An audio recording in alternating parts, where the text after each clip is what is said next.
મિત્રોને ખાસ વિનંતી કે સંદીપભાઈ ડેપ્યુટી સરપંચ સૌ મારા ખાસ નમ્રનો વિનંતી કે સ્ટેજ પર આવો અને તમે કોંગ્રેસનો કેસ ધારણ કરશો।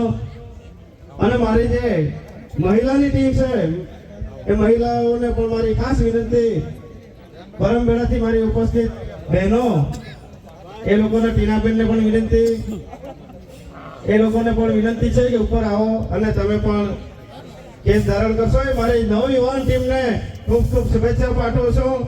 આપણે આવનાર સમયમાં નાના પોંડા તાલુકાને આપણે કોંગ્રેસનો પ્રમુખ બનાવીએ અને તાલુકા પંચાયત આપણે કબજે થવાની છે। આજે તમે જાહેરાત કરી દીધી છે અને સાથે લવાસા જિલ્લા પંચાયત પણ આપણી કબજે થવાની છે। તો આખી નક્કી થઈ ગયું મિત્રો, જોરદાર તાળીઓથી એમને આપણે અભિવાદન કરીએ સૌ।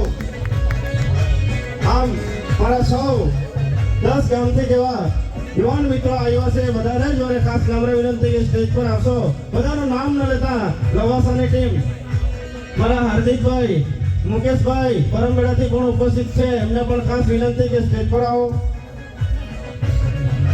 ઓમકસથી ડુંગરી ફળિયા નગીનભાઈ એ પણ ઉપસ્થિત હોય એ પણ સ્ટેજ પર આવે એ વિનંતી છે। સાથે બાબુભાઈ પણ આવ્યા છે, એમને પણ વિનંતી છે કે સૌ જલ્દી આવશો, ઝડપભેર આપણે સૌ કોંગ્રેસનો કેસ ફેરવાનો છે। ત્યારે મારી નવયુવાન ટીમને ખૂબ ખૂબ શુભેચ્છા। હવે આવી જે તાનાશાહી સરકાર આપણા ગરીબોના હક અને અધિકાર લૂંટવા વાળી સરકારને આપણે આવા યુવાન મિત્રોએ જાગરો આપવાનો છે। સૌ યુવાન મિત્રોને વિનંતી કે સ્ટેજ પર આવશો એ વિનંતી।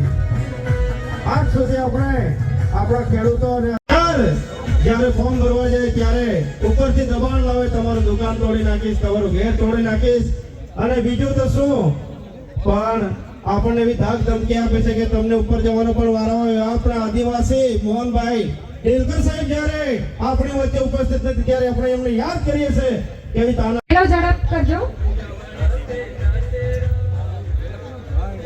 અમિતાબેન, જીજ્ઞાબેન